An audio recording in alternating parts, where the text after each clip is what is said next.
Hi, Laura here from Angelwood Therapies and Training, and so I'm just going to talk to you a little bit about choosing a tarot deck, because one of the courses and options and services that I offer is tarot and angel card readings, as well as training, professionally accredited training in them.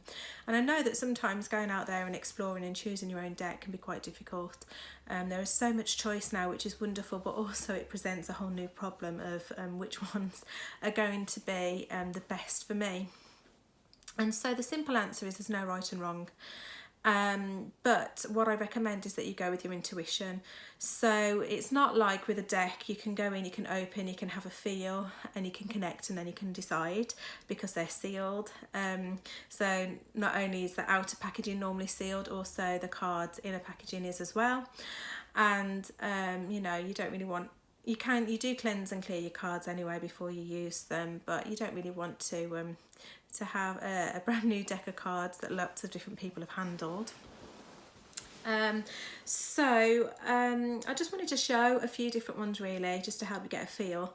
The great thing is about the internet and about having a look around is that normally you can find illustrations not only of the front cover but of more of the cards in there, so you can get a feel for them. So you can't talk about tarot without bringing up the original Rider-Waite tarot deck, and they're brilliant. You know, they're used now just as much or more so probably than they were used when they were first released in the early 1900s. And so I love this because it does talk about the illustrator, because Rider and Waite are the men that commissioned this tarot and came and developed it on from its French-Italian origins. But you know, when we think about the tarot, it is the illustrations that we are drawn to first and foremost. So I love the way that with them it does talk about Pamela Coleman Smith, who was the lady that designed the illustrations. And so with tarot, again, it's just a form of divination, which is a form of tuning into that person's higher self to provide guidance and support for that person. And so you have got your major and your minor arcana, and lots of different cards that go within that as well. So your major arcana talks about the story and talks about different major life events and where you are on that journey, and your minor arcana talks about the energies around it. So you've got the traditionally you've got the swords, wands, pentacles and cups, and they all represent an element. So the cups represent water, which represent emotion, love, relationships, communication on that sense. And then obviously you've got swords, which represent air, which represents intelligence, legal matters, etc. And then obviously you've got pentacles, which represent earth, which is more of your grounding, materialistic, money, finances, home, shelter, etc., job. And then you've got your wands, which represent fire, which is like passion, or fear, anger, aggression, sort of that higher, that sort of fiery energy. So anyway, talking a little bit too much about the deck rather than choosing them. So I mean, with these you can't go wrong with the original tarot. They are, I suppose, you know, a lot of the images look lovely, but then there are some more of the images that are just quite to the point really. Let me see if I can find, could bring the devil card up again. A lot of people feel like the sort of devil, that just basically means not so much that you're being controlled by the devil, but it can kind of mean, you know, the type of things, our guilty pleasures, our indulgences, and whether we're doing a bit too much of that and not listening to our intuition, or sort of, you know, not dealing with the heart of the problem, or being kind of led astray a little bit by others that might not have our best intentions at heart. So it doesn't necessarily mean things that are as harsh as it looks. But with the Rider-Waite tarot, they are literally to the point. And so their messages are quite clear, and blunt, and some of the, you know, images, again, it all depends on how you read the cards, doesn't it? You know, the cards are only one element of it. It's how the reader interprets and communicates that across to the person who's having the reading, the sitter. But they are wonderful, and they're good, and they work still, and they're completely relevant. So if you like that traditional side of things, and that you're not fazed by the illustrations, because there is nothing to fear about them anyway. But then this is a really good deck for you, and it is a great one for beginners. It really is. And so then the next card, or the next deck that I've got, again, I'm not sure whether you can buy this or not still, is the Angel Oracle cards, which is by Bradley Valentine and Doreen Virtue, who I know has stepped away from working and connecting in this way, which is why a lot of her decks have been removed, or all of her decks have been removed. So if you find these, then that's great, and if they suit you. And so you have got the angelic vibration with this. So they're tarot cards. They've got the major and the minor arcana. There's the 4 suits, but instead of doing the swords, pentacles, cups, they just use the elements. They use the fire, they use earth, they use air, and their illustrations are lovely. You've also got some keywords as well, which is what the Rider Waite doesn't have. You know, you're supposed to be familiar with them, in tune, connected, and have a good idea of reading off the picture. So, and sometimes I find, I don't use decks that always have writings, but sometimes I think some of the words, I don't read it all out off the cards. I like these because they've got a nice silver lining around the edges. They've also renamed some of the cards, so they've taken Devil out, so you don't have that down. You still have the same card, but it is just in a much gentler and more nurturing way. So you've got life experience, you've still got the star and the moon. Where's another example? Unity, in the lovers instead, etc. So it is it's a lot more user friendly. The energies feel a little bit more just gentler and more, I suppose, widely friendly. You know, a lot of people that have been a bit unsure about tarot, or whether it's right, or whether it's a good tool to use to help connect, then this kind of, they take the edge off it. There is an even gentler version, an even softer version called the Guardian Angel Tarot. Again, Doreen Virtue was involved with that, so it's probably taken out of publication as well. This one still might be available, they just might have Bradley Valentine's name on it, and that's it. So I do apologise for not knowing that. No, they're good to connect with and good to use. And again, it just feels what you're drawn to. It depends on the end, you know, the vibration. The meanings behind the cards are very similar. You know, all these different decks have still got the original sort of core values and core meanings of all of the cards in the original Rider Waite tarot deck. It's just that they've been interpreted in a slightly different way, and a way to appeal to different people. And so again, it's just finding that. I mean, for me, it is the artwork, it's the pictures that tend to draw me in, very much so. Another deck that I've got here is just what is, I think, Bradley Valentine's first deck that he's released on his own, tarot wise, and it is the Angel Wisdom Tarot. And I must admit, I think it's probably one of my favourite decks, definitely my favourite Angel Tarot deck.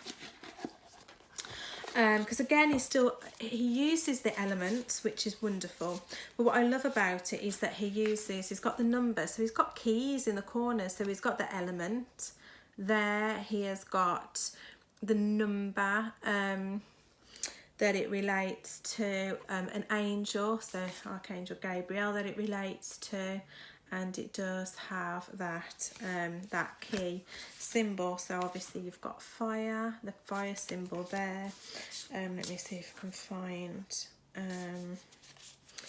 the others as well. So you've got the water symbol there. The first one was air, and then the earth symbol. So it's really great. And like I said, if you connect with angels or and connect with the numerology as well within it, and that is really helpful too.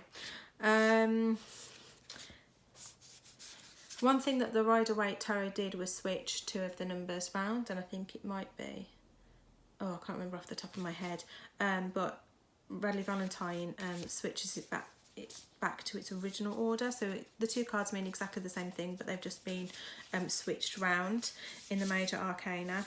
But I do love, I don't know, I think the symbolism, the illustrations, the clarity within them, and there is some wording as well and some prompts to see sort of you know, what might be relevant. As I said, I tend to find that I only tend to look at the words if I feel guided to, and it's normally just like a couple of words that kind of pop out and they just feel relevant. They just help me to sometimes find the words to express and to help me go into the depth of the reading a little bit more. But most of the time I don't look at the words, which is quite interesting really, so you might find that too. So if you don't particularly like words on a card, they're not in your face. The picture and the original meaning around them and the arcanas and which card they have, you know, have their own interpretation anyway, and so you don't have to use or look at them, but I think it gives you all of those different options there, which is wonderful. So oh yeah, that's what it is.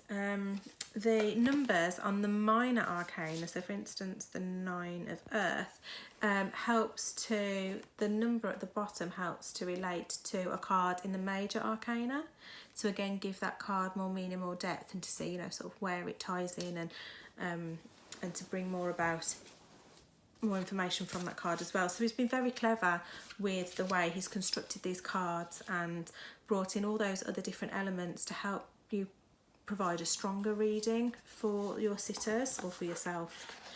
I've got another deck here. It's another one of Radley Valentine Enduring Virtues, which is the Archangel Power cards. They're lovely as well. There we go. So again, very, very similar. You've got, instead of the suits, you've got the suit of Raphael, the suit of Ariel, the suit of Gabriel, and I'm sure it's the suit of Michael. This is one that suit of Michael. So this is a deck that I actually haven't connected and worked with too much, but again, it is such a beautiful deck. You see some of the cards and the illustrations. So again, just slight changes, but they all have their meanings as well. But you just have to figure out, okay, so which element does Michael represent and which element does Raphael represent? Is it the earth, air, fire or water? And so that's all you need to do with the decks, is when you're connecting and working with them, you need to make sure that you understand how they're changed, how they're adapted, and so you can get familiar, so when you're reading them, you're working with them in a great way. There is another deck that I don't have in front of me at the moment that I do love.